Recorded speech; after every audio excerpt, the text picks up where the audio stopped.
আমি তো ছুটির 5 মিনিট আগেই এসে পড়ছি। ছুটি তো একটাই না, ছুটির 5 মিনিট আগেই আসছি। তো আসে আমি ছেলেকে রিসিভ করছি, ছেলেকে রিসিভ করে ক্লাস 3 রেইন সেকশনে যে ছেলে আছে, আল্লাহর রহমতে শুনছি, ফর্ম টিচারের কাছে ফোন দিছি, রেইন সেকশনের সবগুলো বাচ্চাই আল্লাহর রহমতে ভালো আছে, ওখানে কারো কোনো ক্ষয়ক্ষতি হয় নাই। তো আমি ছেলেকে রিসিভ করে আবার বড় ছেলে ক্লাস 8-এ পড়ে, ওই ছেলেকেও নিলাম, নিয়ে তারপরে আমি আর কি আপনার বইমেলায় গেলাম, বইমেলার ওখানে গেলাম। তো ওইখান থেকেই আর কি এই আওয়াজটা শুনে আর কি দেখলাম আর কি এই অবস্থা। আর সেটা আমি ওইভাবে এক্স্যাক্টলি ওই রকম ভাবে আমি বলতে পারবো না, এভাবে তো কাউন্ট করা যায় না। সব সময় তো সব প্যারেন্টসরা যে একই টাইমে আসবে এরকম তো কথা নেই।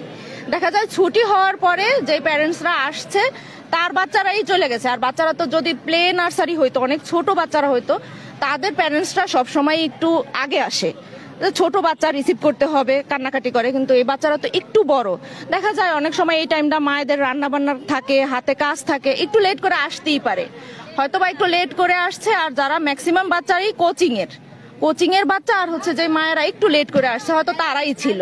এখন এটার কতজন বাচ্চা ওইভাবে তো স্পেসিফিক ভাবে বলা যায় না। প্রত্যেকটা সেকশনের বাচ্চারাই তো কোচিং করে এখানে।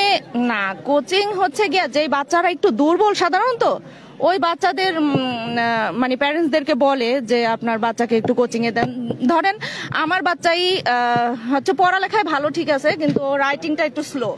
তো 2-3 দিনই আমাকে মিসরা বলছিল যে ওকে কোচিং এ দেন, দিলে ওর ইমপ্রুভ হবে।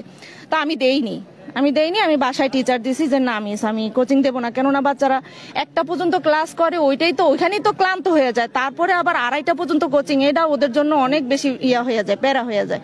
না, আমি দিব না, তো আমি দেইনি। তো এইভাবে মনে করেন যে প্রত্যেকটা সেকশনই যে বাচ্চারা দুর্বল ওদেরকে মিসরা বলে, তো প্যারেন্টসরা যার যার ইচ্ছা উইশ তো দেয়। তো যারা যারা ছিল আর কি তাদের বাবা মা তো আসেই নাই, কারণ তাদেরকে রিসিভ করতে আসবেই তো। হ্যাঁ, প্রত্যেকটা ক্লাস টিচারই কোচিং করায়। তো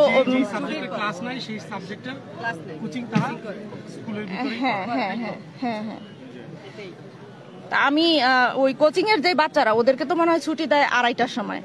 তো ওর বাবা মারা ওরা কেন আসবে, ওরা তো আসবেই 2:30টার সময়। আপনার কি মনে হয় যে যদি কোচিং সেদিন না হতো তাহলে বাচ্চাগুলো আসলে দুর্ঘটনা থেকে বেঁচে যেত? আরো যদি এখন দুর্ঘটনায় যে বাচ্চা যতগুলা বাচ্চা মারা গেছে, মনে হয় আরো 50% কম মরতো হয়তোবা। হ্যাঁ, ক্লাস শেষ করে ম্যাক্সিমাম বাচ্চাই তো রয়েছে কোচিং এর জন্য। আবার কিছু বাচ্চা আছে প্যারেন্টসরা আসতে একটু লেট হয় না, মাত্র তো ছুটি হইলো 1টায়, আর এই দুর্ঘটনাটা ঘটলো 1:10 বা 12-র দিকে, 10-এর দিকে। তো এতটুক লেট তো করতেই পারে বাবা মা, এটা স্বাভাবিক। আমি আর কি আমি সব সময় আসা হয় না, ওকে রিসিভ করতে আমার আরেকজন আসে, তো উনি সব সময় 5 মিনিট আগে এসে দাঁড়িয়ে থাকে। তখন সবার ক্ষেত্রে তো এরকম হয় না, আসলে কাজ থাকে হাতে, আসা হয় না।